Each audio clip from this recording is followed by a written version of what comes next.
Ahí vamos rápidamente a ver algunos casos rapiditos. Por ejemplo, lo que ocurre hoy con el juez que investiga la pesca, favoreciendo narcos, otros casos también que se conocieron. Estamos hablando de lo que dijo ayer el magistrado Wilson Camacho, con los indicios que hay de que se trata de una estructura que está vinculando a otras personas de diferente naturaleza, y habla de la suspensión al juez Rodríguez Consoró, de quien se dice, por cierto, que entre suspensiones y entre otros colegas jueces, hace mucho tiempo que también le habrían suspendido el visado norteamericano, y no por tanto, sino por los casos que hacíamos referencia muy temprano, de conocidos, entre los que está el que involucraba al señor Alburquerque, el que involucró el caso de los 3 brazos, y por supuesto el disque actor que acosaba a una niña de 14 años que también fue bastante contaminado. Pero si vemos y vamos al periódico Diario Libre con la información principal, donde hay unas declaraciones interesantes del doctor Emmanuel Esquea Guerrero y la connivencia que hay, dice él, como abogado representante del Estado Dominicano contra la empresa Sargent Petroleum y el empresario Mustafa Abu Nabas por los contratos suscritos con el gobierno dominicano en el 2003 y 2013, habla de que ese caso, ahí hay una vagabundería de la corrupción del gobierno pasado. Y tenemos que, por supuesto, echar esa mirada que ahora nos damos cuenta con una información que salió recientemente, con un hecho que simplemente viene desde 2013 y que se repite, que ha hecho mucho ruido, pero que estaba ahí, tranquilo. Ahora el Estado busca la nulidad del contrato que se suscribió en esa época, 2003. Esquea Guerrero llama vagabundería a las adendas, a lo que se ha añadido, porque supuestamente hubo una propuesta que modificó luego la licitación. En conclusión, son casos de corrupción que se van guardando, se van sobreponiendo,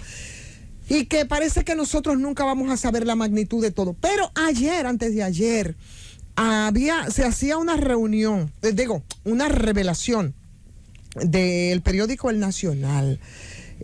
sobre los casos de nunca acabar en el Ministerio de Educación. Y ahí hablaba de cómo esos fondos del 4% durante los gobiernos de Danilo Medina y del PLD, que manejaron,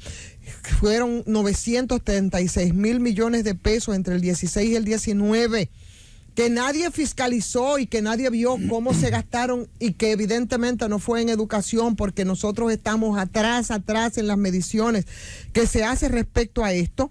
Y vemos, por ejemplo, el tupé del expresidente, cuando ha tenido alguna intervención, hablar así como que nada, como que no pasa absolutamente nada, de que el candidato del PLD podría incluso volver al poder en el 2024 para que el pueblo vuelva al progreso. Pero entonces tú ves lo que está ocurriendo internamente en esa organización política, en medio de un camino que es tortuoso,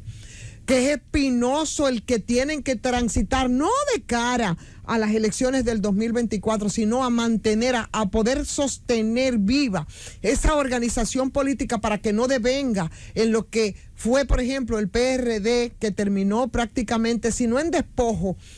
para que se lo disputen los otros partidos, como ocurrió con el Reformista Social Cristiano y otros que son de la coyuntura y de la sobrevivencia, ¿no? Entonces se molestan cuando tú dices que por todo lo anterior y esos casos acumulados, vaya, el caso del que habla el doctor Emmanuel Esquea Guerrero, el mismo tema de la educación, que son derechos fundamentales y que son urticantes, y encima de eso, señores, usted ve cuáles son todo lo taimado de la dirigencia de ese partido, que a mí simplemente me hace llegar a la conclusión de que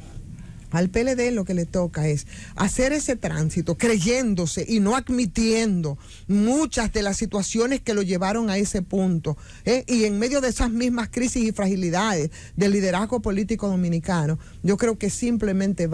camina, se enrumba estrepitosamente hacia un vacío, como ocurrió con el Partido Revolucionario Dominicano. Entonces vamos a aprovechar estos un par de minutos que nos quedan, por supuesto que son ya para cerrar, y para conversar con los oyentes que saben que en este tramo ya les toca entonces una participación. Juan, pero tú ibas a acotar algo brevemente. Yo decía que el sistema de partidos no puede fracasar independientemente que tenga actores corruptos dentro del sistema de partido, porque el PLD es un partido fundamental para la democracia dominicana. Era fundamental el PRD, era fundamental el PRD y mira cómo terminó. Perdón,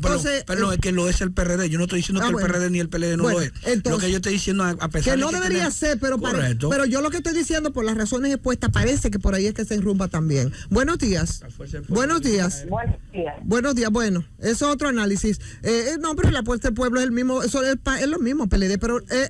señores, es tiempo de los oyentes.